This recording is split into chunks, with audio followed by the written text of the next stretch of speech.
Hello, everyone. I'm so excited to be here today again in Amorte. I am Patty Bueno.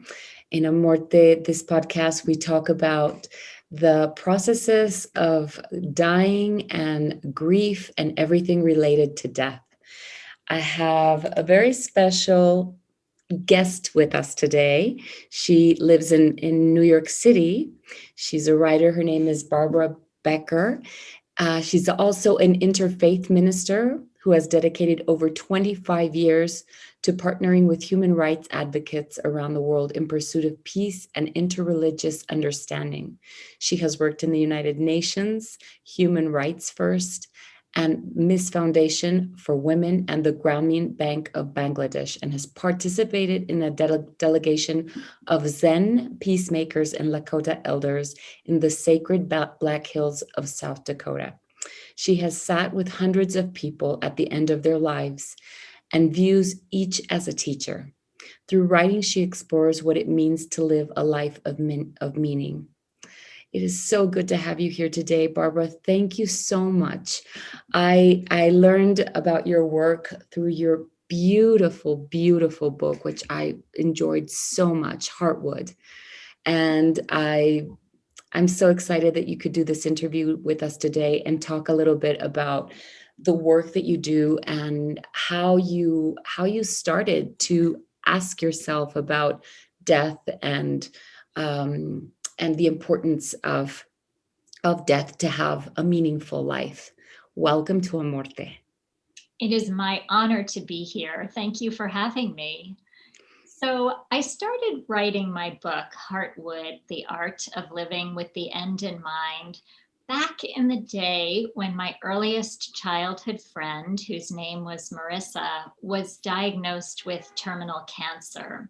She was only 30 years old when she was diagnosed. And when her doctors told her that she had 1 year left to live, I went into a phase of extreme anxiety, wondering what my life would look like without her, how she would live out the last remaining days of her life, and what would it be like for her husband and her family. So I started a quest, a journey to really read and take in everything I could about our mortality. And in the process, I discovered that saints and sages throughout time have advised us to live our lives with the end in mind if we want to live as richly as humanly possible. So Heartwood was my quest to begin to understand this and to relate to life from a position of resilience around death rather than complete fear and terror. So important. We don't get educated around death, and there's a quote that you mention in your book, which I really love, and you talk about that in our culture, in which the things that most need to be said are often the least likely to find expression. The death of an adult is difficult enough, but the loss of a child, what could have been, is taboo. And we really don't have enough education, and we're not prepared to deal with loss in our lives, prepare for death of a loved one, and we don't know how to hold and support our community when they are going through such a loss. Could you talk a little bit about that? Absolutely. So I started to really think about these conversations about death and our society. And I decided, yes, indeed, we are a death shy culture. We are so afraid to talk about this, even to the point where after a loved one has died, we don't see their bodies. We might not have cared for them in our homes. During COVID, we quite literally were not able to see many of the people who died at the time they were dying. So we have created these barriers and this wall around one of the most natural parts of the human life cycle. I mean, birth is sacred and death is as well. I I came up with this term heartwood because I really wanted to be able to tell the story of loss and the story of life at the same time. So heartwood is what is found inside the core of every living tree. So I discovered this by walking through the old growth forests in our national parks in the United States. Heartwood is the strong, durable pillar at the center of the tree. It's the part most prized by woodworkers for its strength. But what most people don't realize is that the heartwood of the tree is inert. It is dead. And it's no longer participating in the flow of water and nutrients up and down the tree. But at the same time, it's the source of stability for the growth rings that continue to grow around it as the tree expands. So this is how we are as people as well. We don't really lose those who die. They become a part of our heartwood, and we depend on their memory, their essence, for us to continue to grow. And this is the strength of not denying death, but of embracing it. I loved when I read that in your book. I thought it was so beautiful because I agree with you. It's so interwoven. Life and death is always a part of everything that happens around us in cycles, and we have to learn to honor it. It's so important that we are able to learn to sit with people and accompany them on their journey. Also, to have a sacred passing, which brings me, I would love if you could talk to us a little bit about what's hospice. Explain to us what hospice is, please. So here in the United States, when somebody is deemed to have 6 months or less to live, they may be eligible for hospice care. And hospice care is a focus on the quality of life at the end of life when the patient is no longer seeking treatment, for example, no longer having chemotherapy for cancer. It is a time when we bring around doctors who are specially trained in end-of-life care, as well as nurses, social workers, any chaplaincy staff representing religious or spiritual traditions, as well as a very strong program in volunteers who come to support the dying. Often this is found in people's homes. So these caregivers will enter the home of somebody who is dying and work to support them, making sure that they're comfortable and that their needs are met at the end of life, as well as making sure that the family is well cared for. I, in the course of writing Heartwood, became trained in hospice volunteer work by 2 Zen monks who operate a nonprofit organization in New York City. And they were extraordinary mentors to me and taught me the ropes as I learned how to overcome my fears and learn how to sit with the dying. How was that experience for you, Barbara? What was it like to be able to go in and volunteer and accompany people that were dying? I was not sure I would be able to do this, to be completely honest. When I was young, I was what we call a candy striper in the hospital, a volunteer in the hospitals, and I would faint at the sight of blood and anything that I thought was grotesque. So I wondered what it was like to go and be with the dying. But even bigger than the physical fears that I had, I was really worried that I wouldn't be able to answer people's biggest questions about what comes next. The big existential questions about life and life's meaning. But one of the monks who I just mentioned told me that sometimes it's not going in and having these enormous, overblown conversations, but if the patient is sitting in their room watching television, sometimes all that's required of us is to pull up a chair and watch with them. This is the heart of meeting people where they are. Yes, I totally agree with you. And when you have had the chance, because you also are an interfaith minister, which I find that is absolutely lovely. And from that perspective, from that space, how do you comfort people who are dying and who don't have the answers to these really big existential questionings of what happens with us when we die?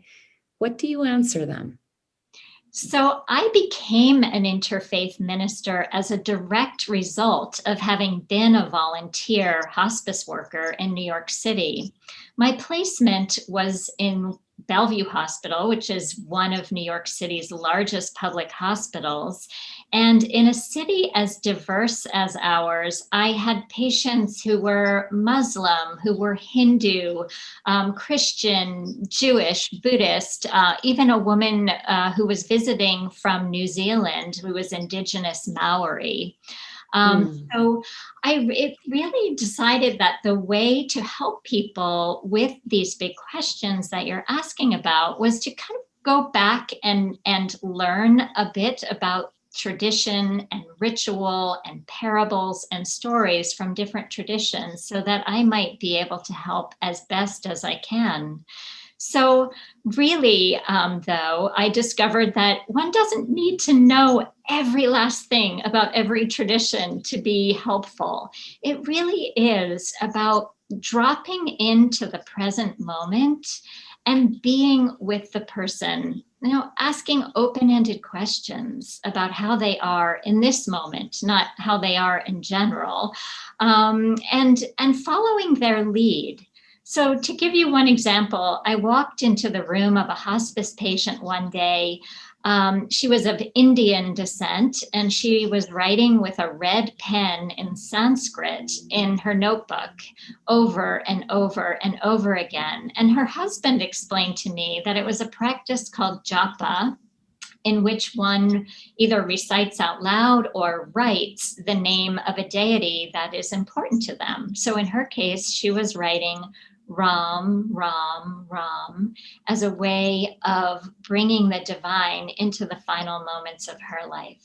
So, what worked for her from her culture, from her own personal background, might not have worked for, say, a Christian patient, of course, but it really was about being curious and open-minded about what worked for her, because surely it was working. She was quite serene in those final hours of her life. Yes, and you also talk in the book about the importance of ritual and ceremony to accompany someone who is going through the phase of dying or end of life, or also for grief. And you talked about a very important ritual that helped you. I had never heard the term water babies. And you talked about a beautiful Japanese ceremony. Could you share that with us? Absolutely. So, in the face of looking at loss and grief, I had to be completely honest with myself and go back over two losses in my own life that had affected me deeply. And that was two miscarriages that I myself had had with my husband. Um, we had lost two baby daughters. We have two sons who are now grown, but we lost those daughters. And it was years of silence and a feeling of shame around the face of taboo in our culture. It was years later that we learned from my Zen teachers about a ceremony called the Mizuko Kuyo, the water children, in which we honor all forms of loss, from miscarriage to abortion to infancy loss and early childhood loss. I mean, the idea is that we are floating in the amniotic fluids of the mother and as water children from the earliest age. And as our bones are not fully formed, we are still water children until we grow more into the solidified adults that we become. So this ceremony is called Mizuko Kuyo, the water children. And my husband and I had an opportunity to participate and to name the names of our daughters out loud for the first time in community with beautiful music and chanting in the Zen tradition.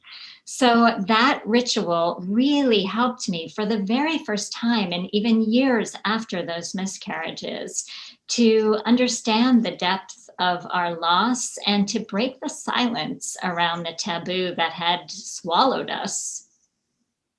Yes, when I read that, I found that very touching because often when we don't find a space or a place to be able to talk about those losses, to name them, to give them a special place in our lives, as you know, life goes on, and if we have other children, then those children's have their birthdays and milestones, and it's so important to give a space and to be able to honor in community and feel held in community, to give a special place in our hearts for those losses. I'm sure for when you went through that and what you share in the book, how do you help other parents to or do you also I'm trying to find the word in English. Do you How do you tell them to go and find a place to share their stories, to share those anecdotes, and maybe with their other children as well? So every year in the United States, and perhaps globally, I'm not sure, October 15th is a national day for honoring our losses around pregnancy and infant care loss.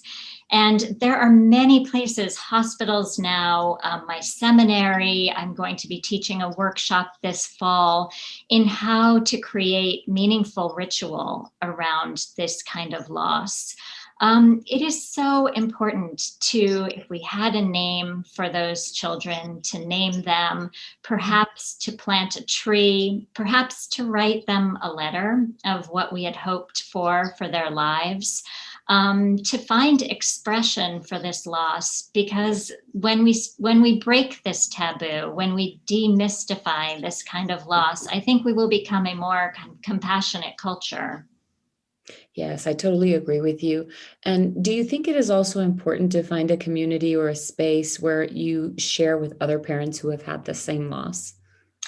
So everybody is different. And I know that at the beginning of that loss, even within the first couple of years, I carried so much shame that my conversations were with an inner circle of people.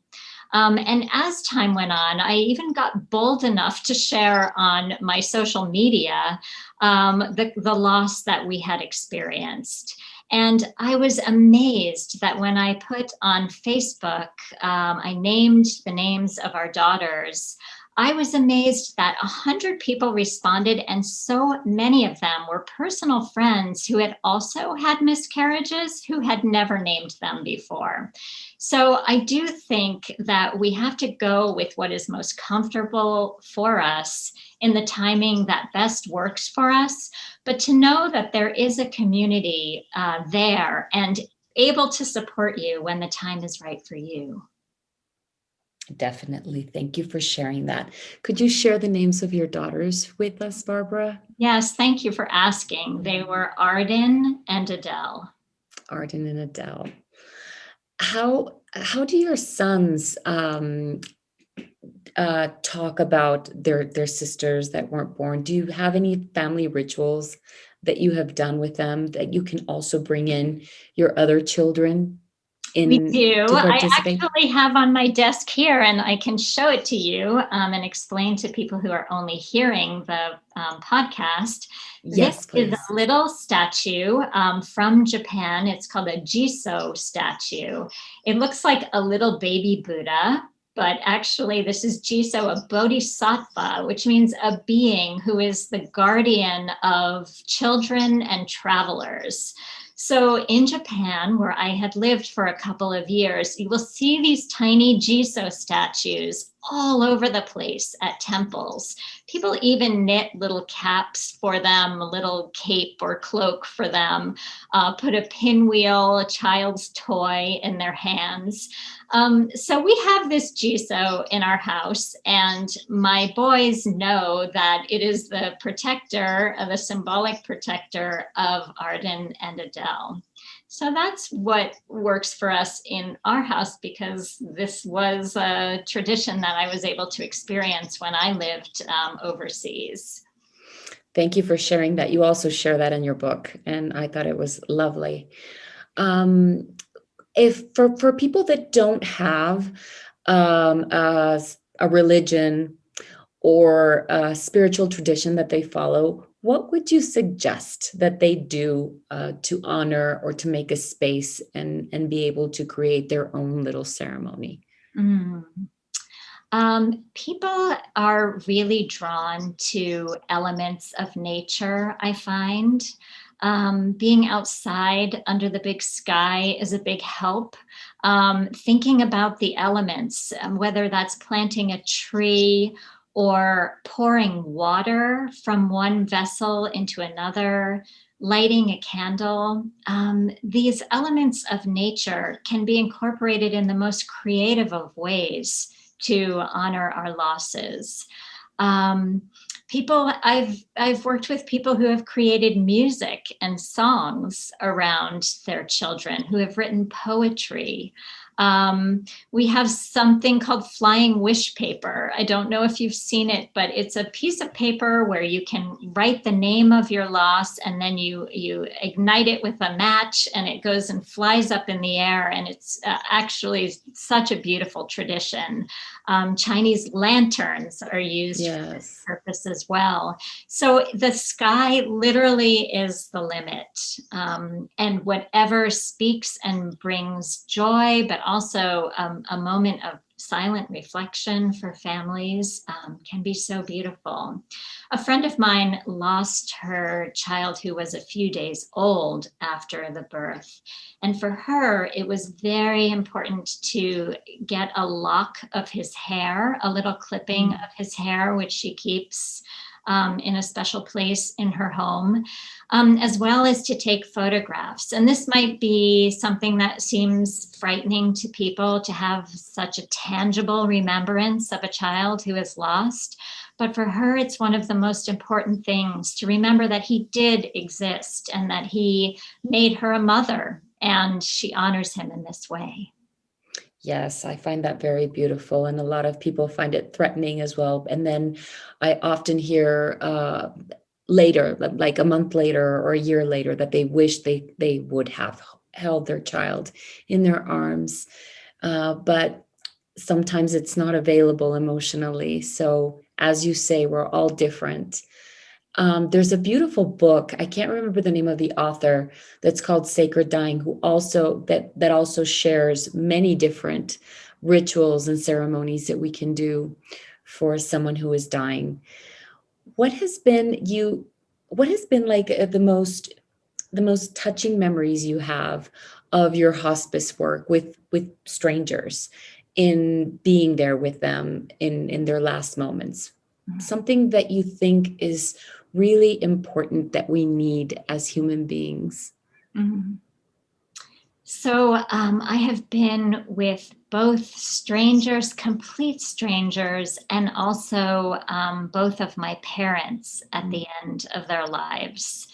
And having time, building time for family, if family is present, to have private moments, to say what they need to say honestly and openly, to say, I love you, to both seek forgiveness if the person who is dying is able to offer that, but also to forgive anything in the relationship with the person who is dying. Those intimate moments are so incredibly important. At the same time, I also think that when we are with patients who are non-responsive, who are no longer able to speak, and their eyes might be closed and they might be breathing very slowly, I still believe that people can hear us, and that it is a great time to be able to keep talking, to perhaps sing one of their favorite songs with them, or hum a song, but to really, if we know a lot about them, to review their lives with them and the beauty that they brought to their time on earth. And if we don't know them, to just be present in that moment, perhaps even following their breath as they have their final breaths. That's beautiful. That's beautiful. I've found that just feeling that they are accompanied and someone is there with them, to feel loved and to feel held in such a vulnerable and important time at the same time, is just so comforting. And to be able to accompany one's parents or loved ones in that final stage of life is such a privilege. Many people feel afraid and they feel like they're not going to know what to do. But I have found that the love and just the accompanying, as you mentioned, and you mentioned in your book as well, sometimes it's just really the medicine is just to sit down and watch their favorite TV show with them without having to say much. It's not as hard as sometimes we think. We have to do special things, and just our presence can be so healing and so comforting. That's exactly right.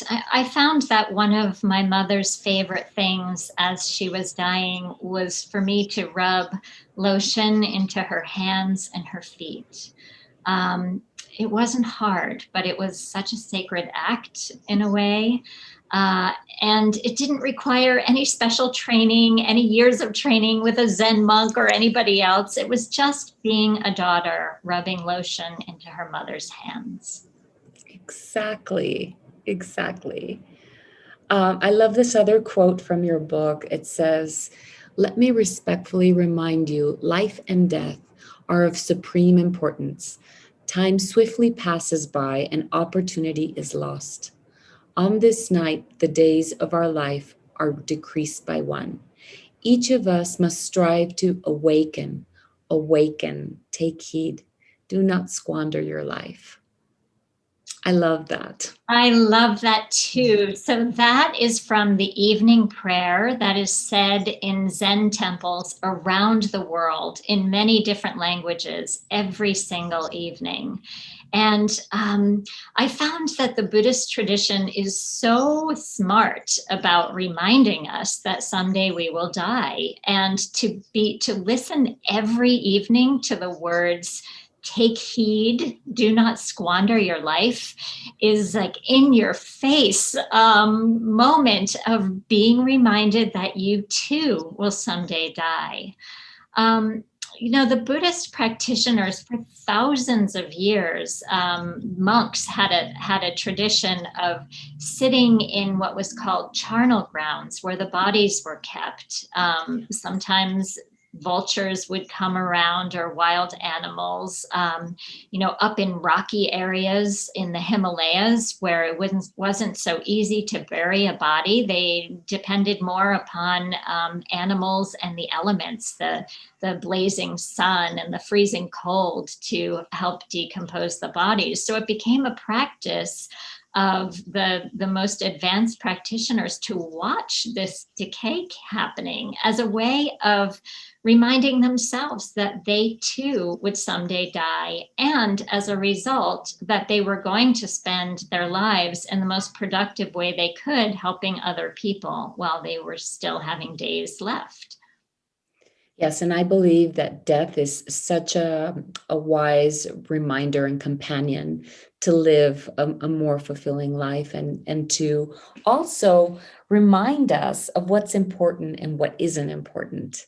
When we have these meditations available, and these reminders, we keep them present close to our hearts, without seeing them as something that we need to we need to like sweep under the rug and not look at, or put from in, you know, in the farthest corner of the closet.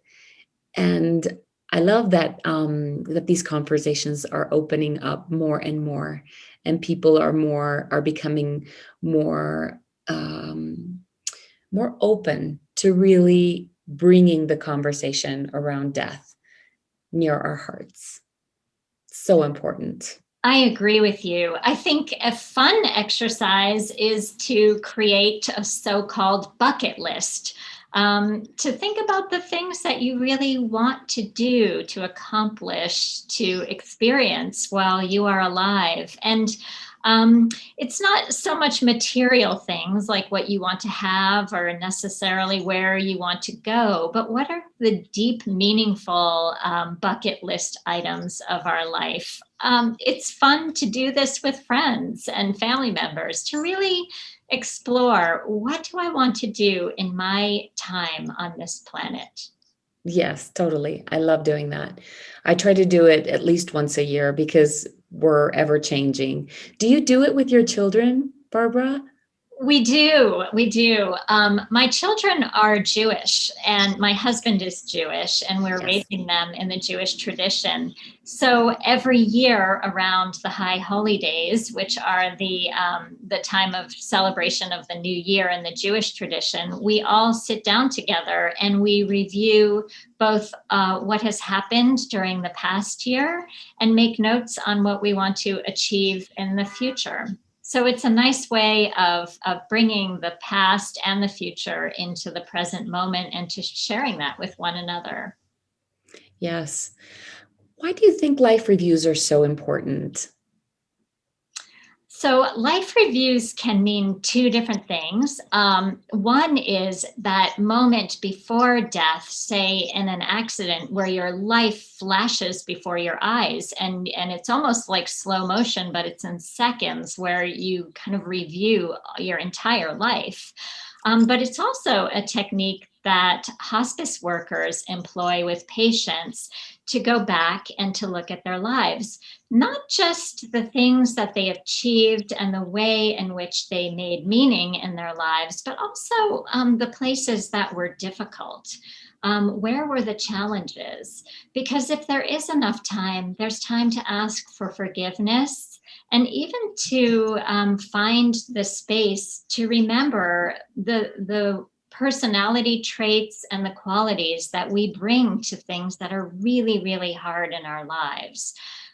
There's a new term in psychology called psychological richness. And the idea is not that we constantly strive only for happiness, because that's only one part of life, but that we've lived all of it fully, which includes not only the joys, but also all of the sorrows and heartbreaks as well. Yes, to be able to hold it all and give it a good place in our hearts. Yes, so important. So, so important. What would you, well, I'd love, before asking the next question, could you read something from Heartwood for us? Something that Absolutely. you hold really dear in your heart that you would like to share with us? I would be happy to. Thank Let's you. see. We've just had Father's Day, to honoring our fathers. And if I could tell you a little story about my dad, that I would. would love that. Yeah. So my dad was a neurosurgeon, a brilliant man who, towards the end of his life, developed Alzheimer's disease. So ironically, the man who was an expert in the brain had his brain deteriorating in his own body towards the end of his life. And I took care of him for a little bit at his 87th birthday. While my mom was in the hospital. So I'll read this passage to you from that section. So one morning before breakfast, the short window of time each day when his mind was at its clearest, he turned to me from his seat on the couch and asked, "When is my birthday?" His frame looked small under his red and white crocheted blanket, but his eyes were alert and fixed intently on mine. "You'll be 88 this summer," I told him. He raised his eyebrows as if surprised by the number, then paused to formulate his next words. "I'll try to make it till then, and then I'll slip away." My breath froze mid-inhalation. I thought I should hug my father, but stopped myself, knowing it would cut short the conversation about dying he seemed open to having right then and there. I sat down next to him and fought to compose myself. "Dad, you've lived such a long and meaningful life, and you've touched so many people. You can feel great about that," I began. "You'll know when the time is right." "But do you think it's right?" he asked. I noticed my lower lip quivering and bit it gently. How does a daughter who loves her dad answer a question like this? I knew he was asking for nothing but my honesty. "Yes, Dad," I replied finally. "I think the time is about right." Those may have been the hardest words I ever uttered. I was surprised that I held it together and felt a quiet relief in having spoken the truth. Later that day, as I was unloading groceries from the trunk of the car, I noticed that I had bought my father V8 Original instead of low sodium. Only then did I lose it. I leaned against my car and sobbed uncontrollably over buying the wrong, stupid V8. Maybe we're not all destined to care for our parents' ailing bodies. Maybe we won't ever be called upon to answer their hardest questions. But I think we could all use V8 moments sometimes, moments when the small things become stand-ins for the larger ones, allowing the pain to begin its slow and inexorable release. That is so beautiful, and it is so true. And when these small moments happen, and we want to take control over that situation, it is actually so perfect to help us release what in other moments is really hard to contact with, because these moments are so tender in our hearts. You also, in your book, you write a beautiful, oh, it's such a beautiful story. It's a beautiful, heart heartbreaking story when your intuition is able to go and because you just know inside of yourself that your dad has passed away, and what your son tells you about that moment, and maybe why it was perfect that you arrived a bit after. I believe that too. I believe sometimes it's really hard for our loved ones to pass in our presence. You hear this so often, and you see it on the hospice floors of the hospitals so often, that people are waiting with their dying loved ones, waiting for that moment. And then they go outside to just take a walk around the block. And in that time, the person dies. I think we have to let our loved ones go when they are ready to go. This is their ultimate control, not ours. So this is exactly what happened with my father. My son and I had been in another city and were driving down to be with him as quickly as we were safely able to. But he died literally seconds before we got to his room. And it was my son, who was only a teenager, who said that that moment had really been perfect. My father had been with my mother. She was reading a psalm from the Bible to him, something that he would have really appreciated. And if we had arrived even 1 minute earlier, my mother would have put her attention on us and asked us how our trip was, instead of being with my father fully in that moment. So I came to appreciate that my son was actually right, that it had unfolded exactly as it should have, and that it wasn't about me, it was about him. Yes. And we have these beautiful stories where there are peaceful deaths, and maybe from like hearing some prayer or being in contact with whatever symbolizes for each person that place of love, of understanding, of peace. But there are so many people who also in their passing are afraid, might be in pain. um, it's not always these lovely peaceful deaths. I remember when my mother passed away, I've told this story. I've shared this story many times on different episodes. My mother passed away. She was in hospice, and we were all gathered around her. And my mother was Catholic, and the priest was there, and we had just finished praying with her, and she passed very peacefully. But I hear these stories of so much pain of people who their loved ones have not passed in this way. What would you tell them, Barbara? I have seen this so much. There are many situations in which people, for whatever reason, often it's a question of medication and pain management, are not able to release in a beautiful way. Um, this is so hard on family members to watch. And there's one prayer, which doesn't need to necessarily be religious at all, that I find has worked with so many families and also with people who are dying in pain, which is called the Serenity Prayer. Grant me the serenity to accept the things I cannot change, courage to change the things I can, and the wisdom to know the difference. That ultimately, sometimes it is not in our control. And it can be so challenging, but learning to drop into that sense of not control is so important. And hopefully, we have a lot of time with that person to be able to work through that.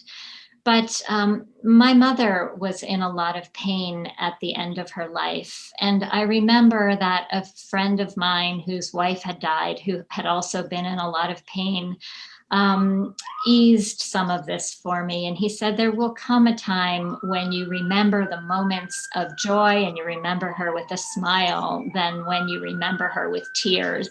And I held that out as hope for myself, that I wouldn't just think of her wrecked in pain at the end of her life.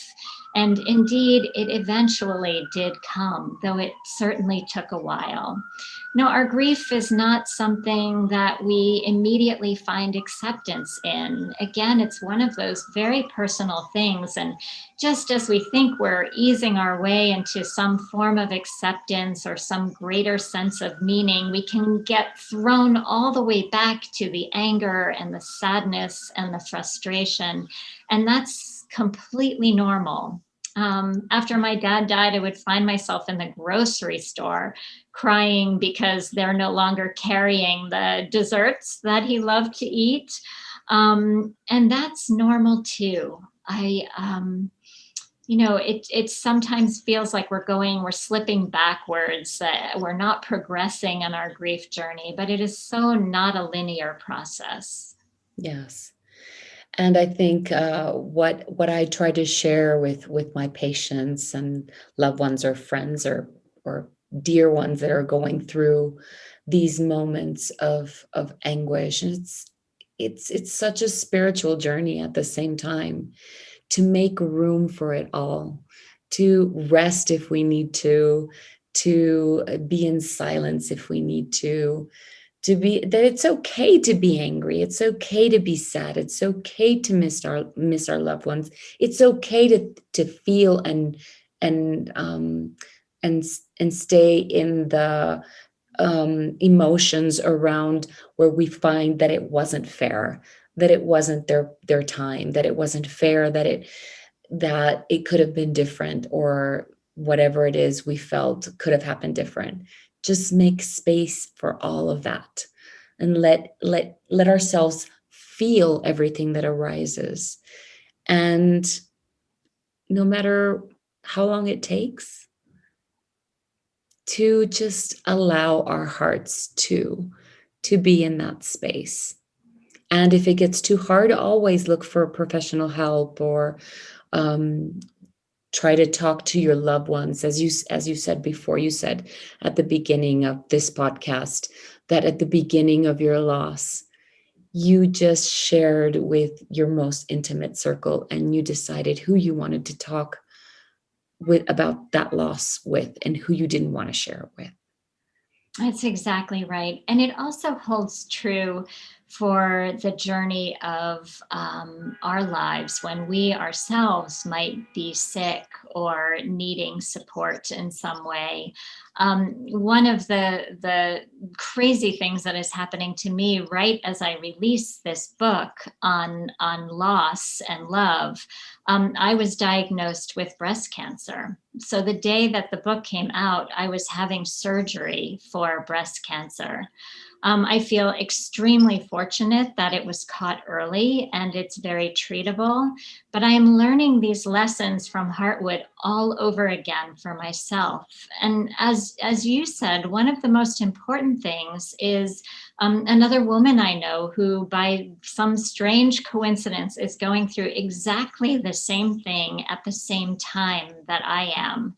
And her name is Elizabeth, and we can share everything together. And it has lightened the burden of this for me tremendously.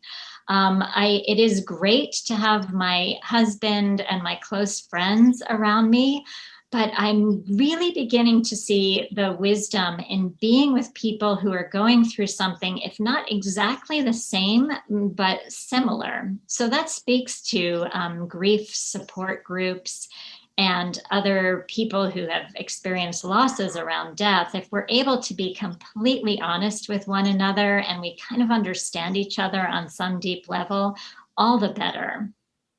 Yes. Yes. So, with all of your experience and everything you know, and all of the hundreds of people that you have accompanied dying, it never, I don't know if this is true to you, but every experience is so unique. It's like there's no recipe, and what arises in every particular situation is unique and different. So it's like maybe we have been through a lot of loss of loved ones, and accompanying other people that we don't know, that aren't loved ones, but that as a community we hold in this in that space. And each experience is unique. I don't know if that's true for you, but for me that's true. And what you're saying, with everything you know, with your personal experience now with your breast cancer, I'm sure it's different than every other loss you have gone through in your life. Yes, it truly is. And I think that's so wise of you to point out that we really need to approach every single situation, not just our own, but the losses of people around us, with beginner's mind, as if we've Yes. never even seen this situation before or anything even remotely similar to it, to just approach it with fresh and curious eyes, and big open-ended questions. Like, you really can't go wrong. Yes, totally. Barbara, it's been such a joy, such an honor to have you here on the program with us. I wish you the best of luck with all of your treatment with breast cancer, the support you have, your beautiful book, the work that you do. You're an inspiring, beautiful woman. Thank you so much for accepting this invitation. And I was wondering, do you plan on translating Heartwood in Spanish? Is is there any information about that, where we can expect it to be translated into Spanish anytime I soon? love that question, and I hope that it goes from your lips to the translator's ears, because I would love to see that happen. And many caregivers in New York City are also from countries where Spanish is the first language. So it is my big hope and dream that the book gets translated into Spanish. I hope so too. Good luck. Thank Thank you so much. What an honor. Thank you so much. Have a beautiful day. You too. Bye-bye. Bye-bye to all of our public here in Amorte. Thank you for being with us one more time. It's such a privilege and an honor to share these beautiful interviews and testimonies. And please, whenever you can, go out, buy Heartwood, read it. It's beautiful. It's such a heartfelt book and so needed. So I hope you read it and enjoy it and take home the wisdom of what it has to share with us. Have a beautiful day.